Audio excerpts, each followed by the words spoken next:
22 en el territorio continental ecuatoriano, buscando la verdad y abogando por la unidad nacional en pro de la paz y la seguridad en el Ecuador. Queremos dar la bienvenida a nuestros siguientes invitados, el doctor Medardo Leas, de Cauce Democrático, expresidente del Tribunal Supremo Electoral, y el doctor Arturo Moscoso, director de la Escuela de Relaciones Internacionales de la UID. Les invitamos para analizar la convocatoria a la consulta popular. El presidente Noboa emitió a fines de la semana anterior los decretos 162 y 163 de convocatoria a la consulta popular, el referéndum, y también con al menos 10 temas importantes como la extradición de ecuatorianos, judicaturas especializadas, control de armas de Fuerzas Armadas, aumento de penas, es decir, temas de importancia. 21 de abril se ha fijado como fecha para esta consulta popular. Sin embargo, quedan dudas e interrogantes porque el propio presidente ofreció incluir la reforma judicial. Otro clamor que hay en el Ecuador que no ha sido atendido ni sigue siendo atendido, la reforma política mínima, por lo menos, reforma política, el fortalecimiento de la Fiscalía General del Estado, que está haciendo realmente un papel brillante al destapar a la delincuencia organizada, a la narcopolítica, el narcotráfico. Sin embargo, esos temas no están incluidos. Con estos antecedentes, quisiera empezar con el doctor Medardo Leas, cómo enfrentar esta consulta popular en el país. Buen día. Muy buenos días, Miguel. Un saludo cordial a Arturo y a todos los radioescuchas de este muy importante medio de comunicación. Bueno, tenemos una consulta. No están todos los temas porque lamentablemente muchos de los temas conflictivos son constitucionales y la única forma de cambiarlos es cambiando toda la Constitución.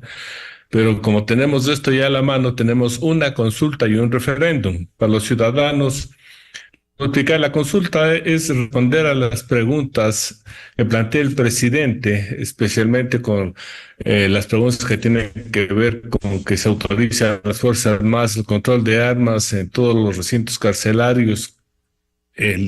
La pregunta que tiene que ver si estamos o no de acuerdo en que se permita la extradición, que ya es un referéndum constitucional, porque está en la Constitución. Entonces, la diferencia entre consulta y referéndum es que en la uno damos una opinión aprobando, negando lo que está pidiendo el presidente, y en el otro ratificamos la reforma mediante un sí estamos de acuerdo en que se cambie la Constitución.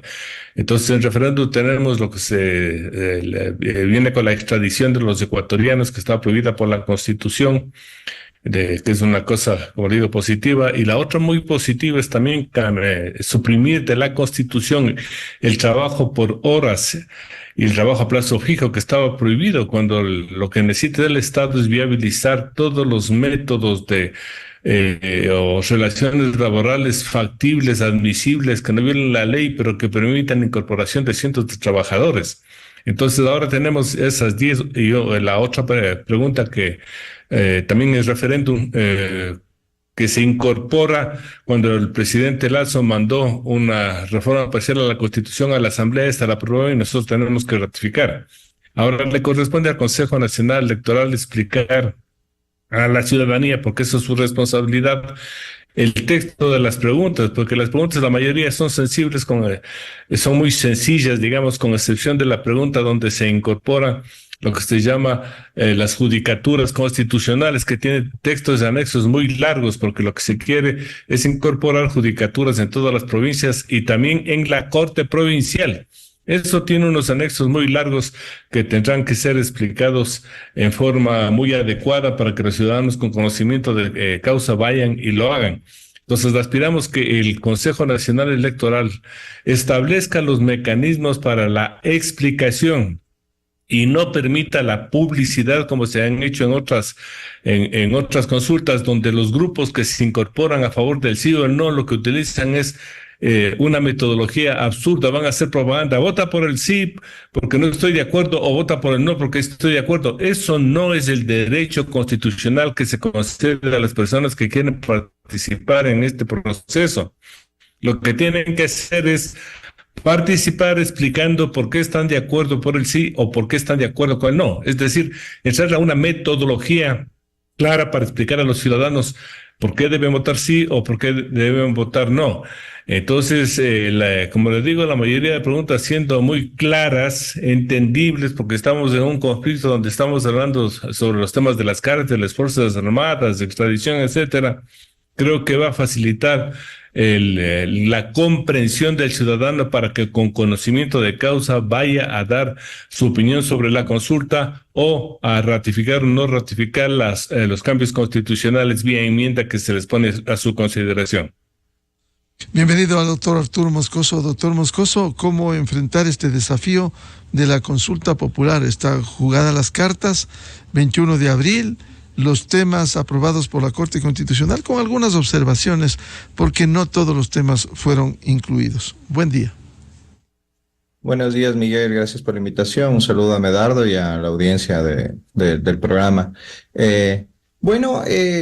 Lo que hay que pensar un poco, Miguel, es que la consulta popular y el referéndum, muy bien ha explicado Medardo, son de consulta tenemos 6 y de referéndum tenemos 4 preguntas.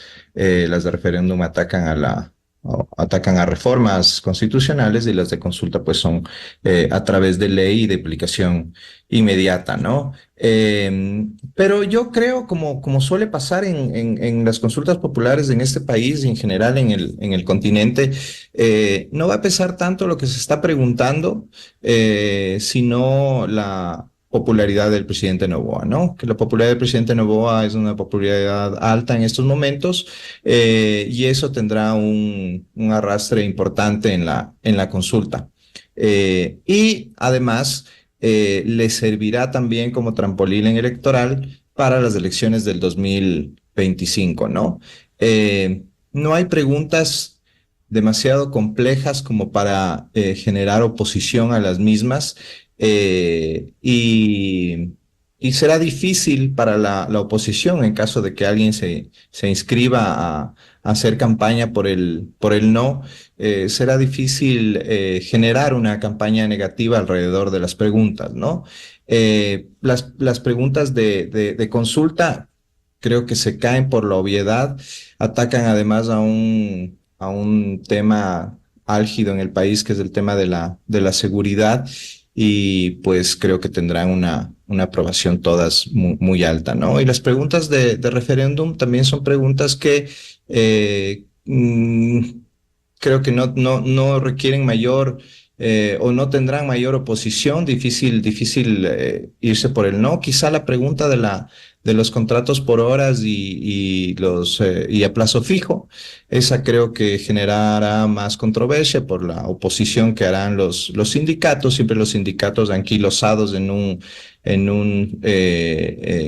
pensamiento setentero del que no han pasado, y evidentemente pues consideran a esto como una regresión de derechos, que no lo es, ¿no? Porque lo que se está intentando es flexibilizar la contratación, ¿no? En momentos en que el tema del empleo, sobre todo para los jóvenes o para quienes salen o dejan su empleo en una edad ya muy cercana a la jubilación, les es más complicado conseguir empleo, ¿no? En ese caso yo hubiera agregado una pregunta para eliminar la jubilación patronal, que creo que es el peor mecanismo de desincentivar el empleo en el país. Pero bueno, creo que en todo caso no tenemos una consulta demasiado profunda ni de reforma importante política, lamentablemente, pero viendo ahora el escenario, pues probablemente triunfe la consulta, ¿no? Doctor Medardo Leas, ¿no hubiera sido bueno aprobar, siendo importante una consulta al pueblo, la reforma política, la reforma judicial, que de alguna manera se malogra cuando también es fundamental? No se va a poder reformar todo, pero al menos sentar las bases de algún cambio. Sí, creo que es urgente, especialmente la reforma política, porque el sistema democrático aquí en el país ha demostrado ser muy frágil y permite la libre participación de personas que utilizando mecanismos ilegales como ese de recoger firmas falsificadas, buscan el reconocimiento. Llegamos al absurdo de tener ahora más de 98 movimientos, pero ojo, están en lista de espera 98 nuevas solicitudes de reconocimiento de movimientos. Miren ustedes que eso tiene que frenarse, regularse, controlarse. Solo aplicando lo que dice la Constitución y la ley. Es decir, si la Constitución y la ley exige que para el reconocimiento de un partido o movimiento se presenten el 1.5% de las personas empadronadas en el padrón como afiliados o adherentes, ese reconocimiento tendría que ponerse en un padrón verificable y controlado por Consejo Nacional Electoral o por las juntas provinciales electorales para evitar el fraude. De manera tal de que si hay democracia interna, a través del voto directo y secreto, participen todos ellos de existir ese número de afiliados en lo que es la elección y nominación de los candidatos del movimiento del partido. Solo con eso acabamos con el fraude, porque yo le aseguro que en el Ecuador ningún partido nacional tendrá ni siquiera 10,000 afiliados y los movimientos peor. Pero si no controlamos eso y permitimos que en las democracias internas vayan un grupo de personas que dice que son los representantes de la mayoría de afiliados o adherentes y naturalmente manejen todos los procesos de democracia interna, estamos configurando un fraude porque nos imponen a gente que no tiene la representatividad, la calidad moral o los conocimientos que requiere ser un candidato para participar, por ejemplo, como miembro de la Asamblea Nacional. Y estamos viendo los resultados. Ya va gente que no tiene conocimientos o que va a cumplir consignas políticas o va a calentar el puesto. Y esto afecta a la calidad de la democracia, afecta a la calidad de la legislación. Ya estamos viendo cómo, porque no se legisla adecuadamente, la mayoría de las preguntas son de simple cambio legal, nos someten a una consulta, pero eso, como le digo, es muy tarde porque la propia Constitución prohíbe que un año antes de las elecciones se hagan reformas en materia electoral. Y las próximas elecciones son en el mes de febrero del año 2025. Lo mismo en la Administración de Justicia. Se reclama mucho, por ejemplo, de que tiene que modernizarse, pero no se hace nada para hacer una evaluación, un cambio de todos los jueces a todo nivel. Se reclama, por ejemplo, de que no hay presupuesto cuando se les había manifestado que si bien la justicia tiene que ser gratuita para la gente que necesite, especialmente para los casos de la familia, mujer, adolescencia, que son casos que tienen que ser gratuitos o de trabajo, o en materia penal para los que no tienen recursos, para los demás cóbreles, especialmente el recargo que tiene la Administración de Justicia en la cobranza. La cobranza no es un acto de administrar justicia, sino es un servicio de cobranza. ¿Por qué no les cobramos el 1% a las entidades financieras que sí tienen recursos? Porque ellos cobran el 14% por mora y de esa manera financiaríamos. O sea, hay una cantidad de sistemas, métodos que tenemos que avanzar para no quedarnos rezagados. Mire usted, por ejemplo, ahora nosotros tenemos una labor eficiente de las Fuerzas Armadas, que han cogido aproximadamente 6,000 personas, pero el pero es que van a ser entregados ellos para la investigación a la Fiscalía, que está carente de recursos y personal, y después a los jueces que no administran justicia adecuadamente. Entonces, el éxito que ha tenido las Fuerzas Armadas en el control de la de seguridad, delincuencia y retomar el control de las cárceles se va a ver opacado el momento que la justicia garantista, donde se respetan en exceso el debido proceso, va a impedir que se juzgue adecuadamente a todas estas personas. Yo creo que también debería haber legislarse un sistema de excepción para que todos estos delincuentes tengan una condena, una pena y lo vayan a cumplir, porque si no se les da una pena con una sentencia, vamos a tener ahí los casos de las garantías a efectos de liberarlo, y eso sería muy mal visto por la sociedad ecuatoriana. O sea, hay muchas cosas que hacer en materia democrática, en materia judicial y en las otras materias, educación, salud, etcétera. Pero como les repito, la única forma de cambiar todo sería cambiando una mala constitución que nos trae muchos problemas actualmente en el Ecuador. Doctor Arturo Moscoso, el tema de la reforma política y la reforma judicial, ¿por qué no incluir cuando hay necesidad hay necesidad y sabemos las limitaciones. Por ejemplo, por la vía normal, ordinaria de la Asamblea, no se puede hacer reformas un año antes de las elecciones. Si está previsto las elecciones presidenciales y legislativas el próximo año, febrero, estamos ya virtualmente limitados. Pero sí, a través de una consulta popular al pueblo ecuatoriano. Bueno, es que, Miguel, creo yo que ahí primaron los acuerdos políticos y las componentes que pueda tener este gobierno con sus socios en la Asamblea para aprobar sus reformas, ¿no? Y para permitirle un poco de gobernabilidad. Estas reformas de las que ha hablado Medardo, la reforma política y necesarísima para realmente contar con partidos de verdad.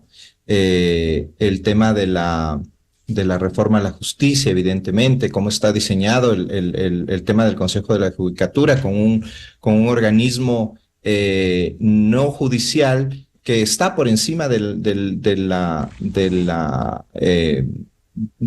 organismo, valga la redundancia, más alto de justicia del país, que es el Consejo Nacional de la Judicatura sobre la Corte Nacional de Justicia o Corte Suprema, como se le conocía antes, una cosa que no se ha visto en ninguna parte, o el tema de la eliminación de las funciones del Consejo de Participación Ciudadana, que sigue siendo un desastre y sigue afectando justamente la calidad democrática del país, un organismo que no tiene necesidad de existir, pero que simplemente el presidente no ha decidido tocar esos temas complejos.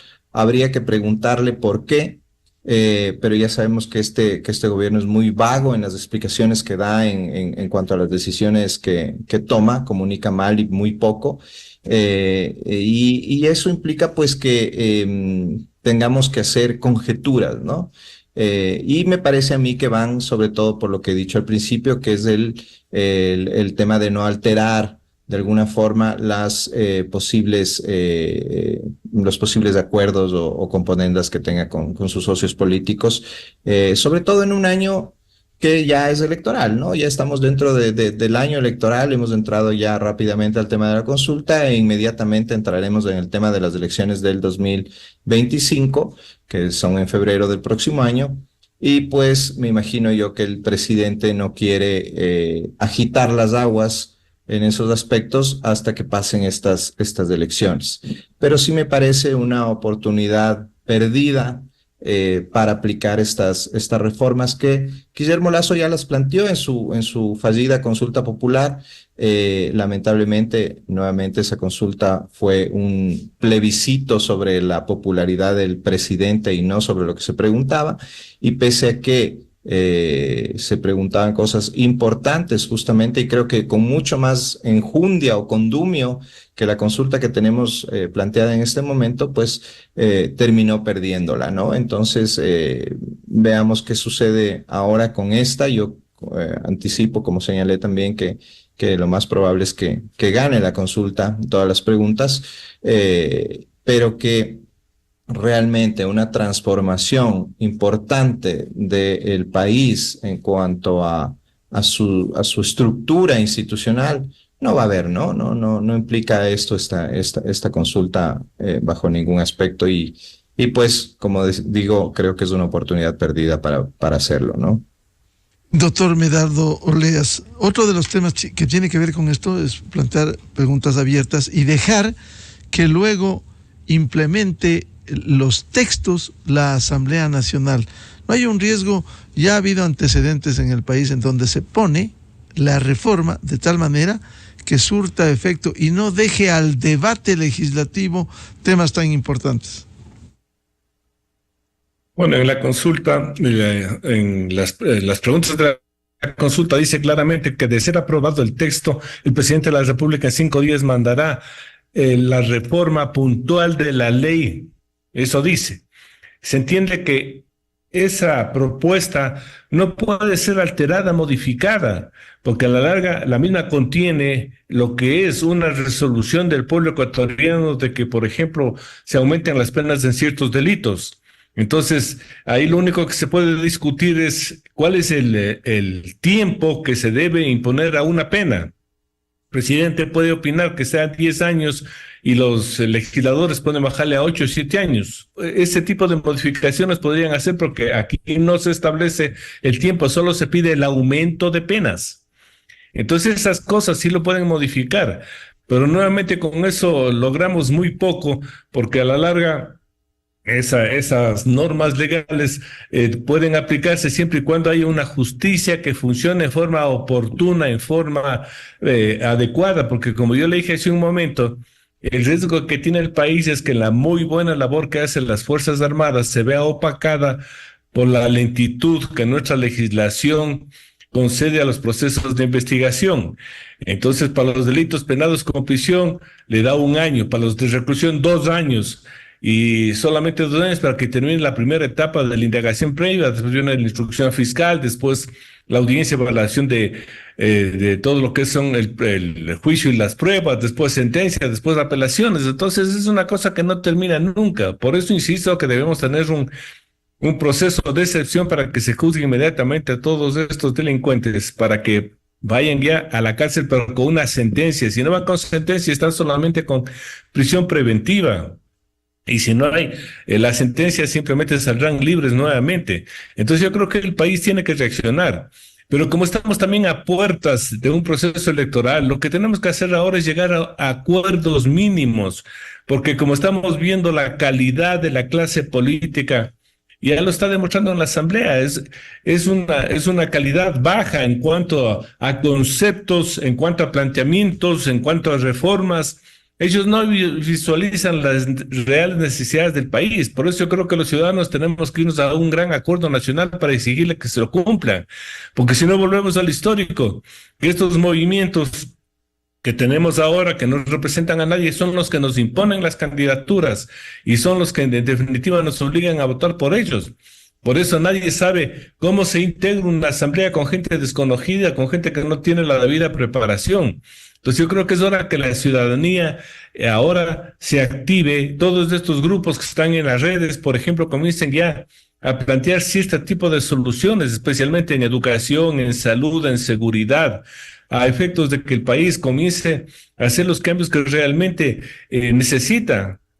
Tenemos casos increíbles, como por ejemplo que pusieron en la ley que a los gobiernos autónomos descentralizados se les dé una parte del presupuesto del Estado y ellos reciben 6.500 millones de dólares anuales y nadie sabe en qué invierten. Pero por el otro lado, vemos con admiración de que los pueblos no tienen agua potable, no tienen alcantarillado, no recogen adecuadamente la basura, lo básico. Y eso es la causa precisamente de la desnutrición infantil y de la insalubridad en que vivimos. Quito no tiene alcantarillado de aguas servidas, pero tenemos un moderno metro. Pero como Quito manda todos sus desechos al Machángara, llegan al Guayabamba y contaminamos medio Ecuador. Lo mismo pasa con los otros afluentes que desembocan, por ejemplo, en el Río Negro, contaminando el Medio Oriente.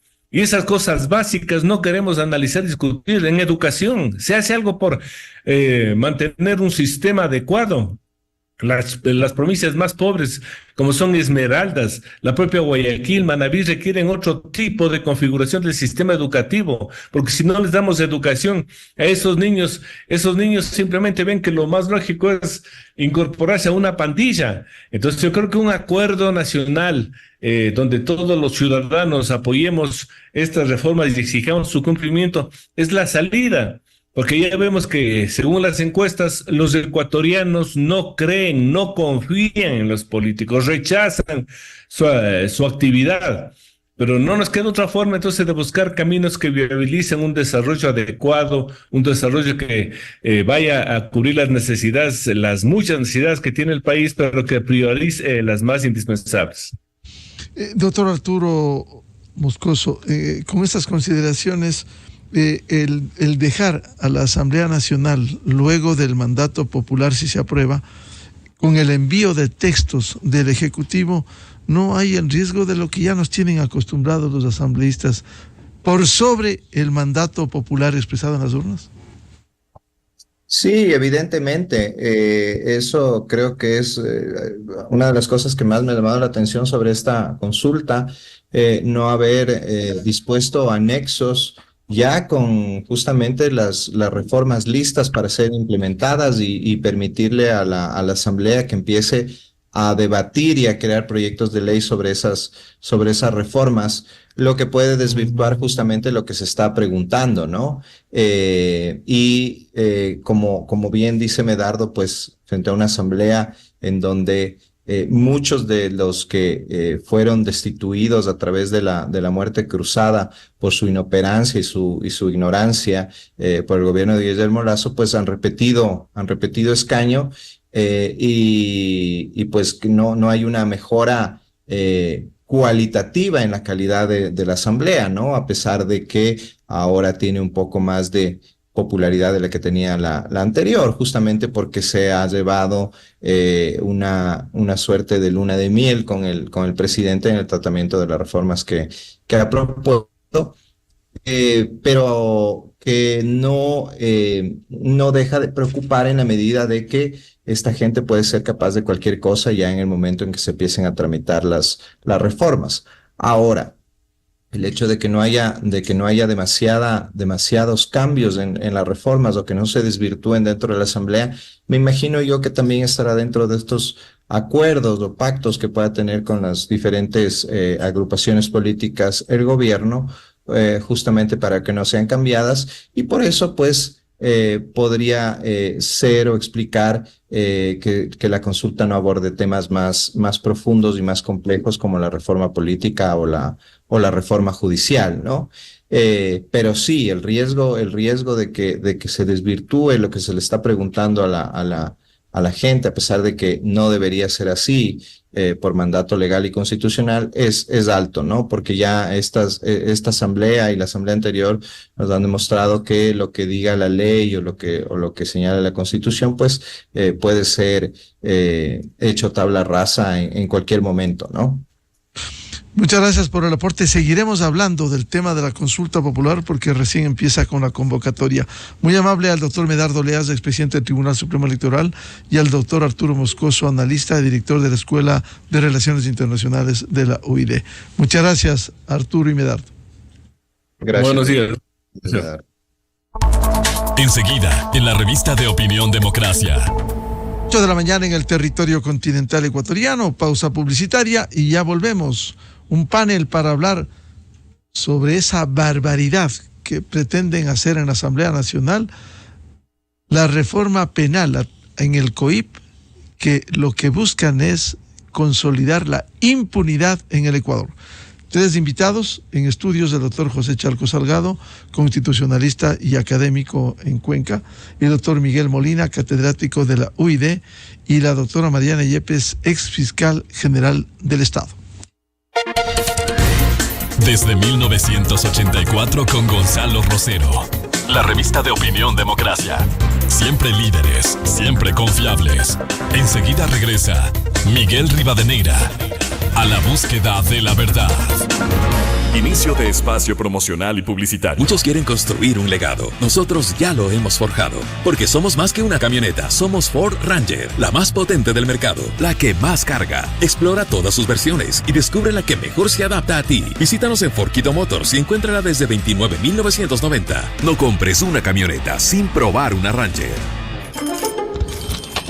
Ya vengo, amor. ¿A dónde vas? Al banco, que tenía que hacer un depósito hasta hoy y me olvidé. Haz una transferencia desde tu banca móvil. Es tan fácil.